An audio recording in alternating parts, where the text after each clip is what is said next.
Saudara, sejumlah lembaga survei merilis hasil hitung cepat dengan suara masuk rata-rata di atas 80%. Bagaimana kita membaca tren suara masuk dalam hitung cepat dan bagaimana pula ketepatan dan reliabilitasnya? Kami akan bahas bersama Saiful Mujani, pendiri Saiful Mujani Research and Consulting atau SMRC. Bergabung juga pakar komunikasi politik Nyarwi Ahmad. Selamat petang Pak Saiful, juga Bang Nyarwi. Petang, Rizka. Hari ini meriah sekali. Saya dari Pak Saiful dulu untuk membedah hasil hitung cepat versi SMRC. Bagaimana sampai dapat angka itu dan bagaimana pula kita melihat faktor-faktor kuncinya?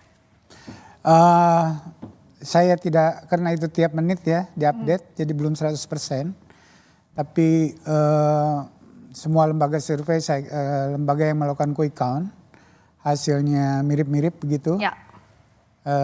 Di angka di atas 55%, yang tadinya kan orang bertanya apakah ini satu putaran, dua putaran, itu kalau itu sudah dijawab gitu ya, walaupun belum 100%, jadi bisa kita katakan memang satu putaran Prabowo Gibran yang masuk. Dan kalau saya lihat distribusi suara dari Aceh sampai Papua, dari data yang saya lihat barusan, hampir semua provinsi dimenangkan oleh Prabowo Gibran. Prabowo Gibran kalah cukup telak oleh Anies, oleh 01 di Aceh, dan kemudian di Sumatera Barat. Sementara Ganjar hampir tidak dapat di semua provinsi kecuali satu, Papua Tenggara. Dan itu jumlah pemilih sangat sedikit. Jadi dengan angka seperti itu, jadi syarat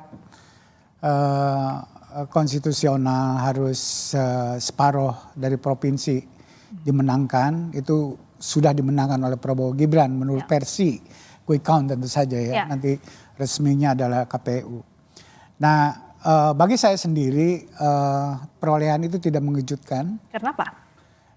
Karena saya memonitor cukup intensif dari minggu ke minggu bagaimana perkembangan sentimen pemilih terhadap Prabowo Gibran itu ya. Lepas dari dalam tanda kutip huru hara, ya kritis, sikap kritis dan sebagainya, kritik termasuk pada Pak Jokowi yang menurut saya cukup luas.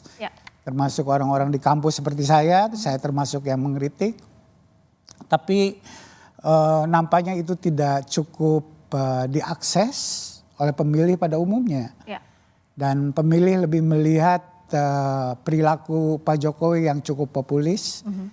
Dalam pengertian memberikan banyak bantuan pada masyarakat yang dinilai kurang begitu. Dan itu lewat program-program pemerintah tentu saja ya. Oleh karena itu sangat real gitu ya. Walaupun ada dampaknya yaitu instabilitas harga beras dan sebagainya kayak begitu. Itu kan di luar perkiraan mungkin. Tapi yang pasti adalah program-program Pak Jokowi itu lebih masuk ke bagi pemilih pada umumnya, terutama kelas menengah ke bawah. Oleh karena itu kritik segala macam itu tidak cukup efektif untuk mengalahkan program-program yang dijalankan oleh Pak Jokowi selama ini. Dan kan bukan kata-kata tapi perilaku lebih penting. Pak Jokowi jelas mendukung Prabowo Gibran, dan kemenangan Prabowo Gibran itu sebenarnya adalah kemenangan Pak Jokowi sesungguhnya. Dan pertarungan ini adalah pertarungan Pak Jokowi melawan PDIP, melawan Ibu Mega sebut begitu, melawan bukan Prabowo lawan Ganjar, tapi Pak Jokowi melawan Ganjar. Ini saya membacanya ada faktor Jokowi effect dalam merebut kantong-kantong suara yang biasanya dimenangkan oleh PDIP.